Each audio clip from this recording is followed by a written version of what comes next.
Good Tuesday morning, everyone. It's time for more super fun Seahawks discussion topics.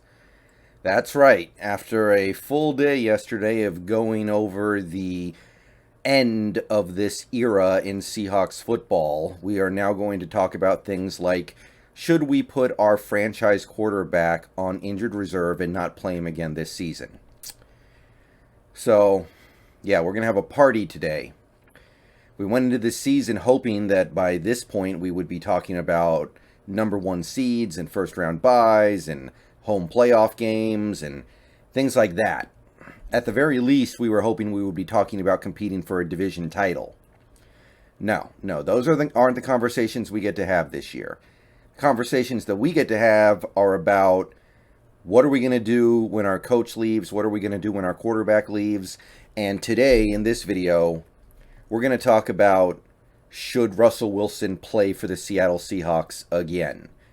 Should that stink bomb of a game against the Cardinals in a do-or-die situation be the last memory Seattle gets of Russell Wilson, assuming he's moved on from this offseason, which, as of right now, I think is practically inevitable.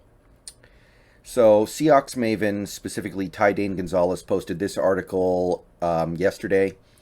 I'm not going to go over the whole thing on stream, but you can go look it up if you want to. It's on si.com. And it basically runs down the points that are pretty obvious about this.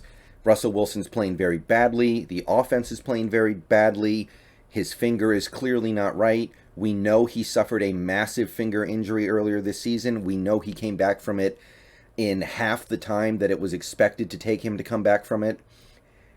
All these things, you put them all together, and when you combine that with the fact that the Seahawks are not even playing well with him, and the fact that they are now basically eliminated from the playoffs, it needs to be discussed whether or not there is anything to gain from playing Russell Wilson for the rest of this season. Should we just say, Russ, sit down, let Geno play the last 7 games, you need to get better, you need to get right, you need to be at 100% this offseason so we can either keep you or trade you, and we can go into 2022 with the best Russell Wilson we can. So let's talk about this and decide how we feel. So first of all, before I get into how I feel about this, let me make one thing very clear. Part of the equation for me is or no part of the equation for me has anything to do with we need to bench Russell Wilson so we can tank and lose every game. Now, some people will probably be thinking along those lines, but I'm not thinking about it like that. I don't want to see this team try to lose. I'm not interested in that. Okay, this team has disgraced themselves enough this year trying to win. Not interested in seeing them throwing games. I don't need to see them benching all their good players like what Doug Peterson did last year for Philly just so they can guarantee losses. I don't need that. And by the way, benching Russell Wilson is not really going to make it more likely you lose games right now. He is doing a perfectly good job losing games on his own. Like, we can lose a lot of games the rest of the season with Wilson playing the way that he currently is. So, no. Tanking's not a consideration for me. This is not a bench Wilson so we can lose out. We might lose out with Wilson. I don't know if Geno makes a big difference there. Not right now. So this is about the value that Wilson can add over the last 7 games versus the value he can lose over these last 7 games. So my first thought was Wilson should play because the captain should go down with the ship, kind of. Like, if he is healthy enough to play, which on some level he is, even if it's not at 100%, on some level he's healthy enough to play, proved by the fact that he has been out there the last 2 games, then he should be out there because he's your franchise player, he's your quarterback, and you shouldn't let him just bail out of the ship just because it's going down. He's the captain. I think that there is still some wisdom to that. The Colts had a really bad year in 2001, and Peyton Manning still started in every game. The Saints had a couple bad years with Drew Brees, but Drew Brees, I don't recall him tapping out. So on that level, I was thinking Wilson should play. But that's not necessarily the most compelling reason. That's kind of like saying other teams do it, so we should do it. I need something a little more compelling than just that. There needs to be something else there. So my second thought was Wilson needs to play so he can boost his trade value back up so that we can get assets for him this offseason if and when we decide to trade him. Now, that's a little bit of a cynical way to look at things because it's treating a player like an asset, but now, what do you want from me? These players are assets. As far as I'm concerned, every player on this team is an asset, especially right now when they're not performing. So, part of me was like, we need Wilson to put up some good numbers down the stretch so he has trade value and we can get those 2 or 3 first-round picks this offseason. And if you take a look at the remaining teams on our schedule, that is a pretty reasonable thought. Next game is against Washington. If you take a look at their defense, they have one of the worst defenses in the league. 28th in points, 24th in yards. And they don't have Chase Young and they don't have Montez Sweat. Even a 65% Russell Wilson should be able to eat against Washington's D. It's in Washington, which sucks, but you should be able to do something there. You have the 49ers next, and they have a pretty good defense. 11th in points, 6th in yards. So that's not a great matchup, admittedly, but it's not terrible. The Houston Texans would be the next game. They have one of the worst defenses in the league. 29th in points, 30th in yards. Awful, awful defense. And then you have the 2021 Rams, who have a defense that is okay, maybe a little above average right now, but it's not really good. It's 14th in points and 12th in yards. So I know that they have Von Miller now, and he didn't play most of the season with them, and that changes things a little bit. But it's still a defense that I would consider to be slightly above average. So that's not a bad matchup for Wilson. The Chicago Bears, their defense is 21st in points, only 11th in yards, so it probably is the victim of a pretty weak offense in many ways that is turning the ball over too much. But it's still just probably a okay defense, maybe around average. Nothing that should be able to completely shut you down. You've got the Lions, and I mean, do I even have to say it? They have one of the worst defenses in the league, 30th in points, 27th in yards. And then last game of the season, you have the Cardinals. Now, their defense has been elite, 4th in points, 5th in yards.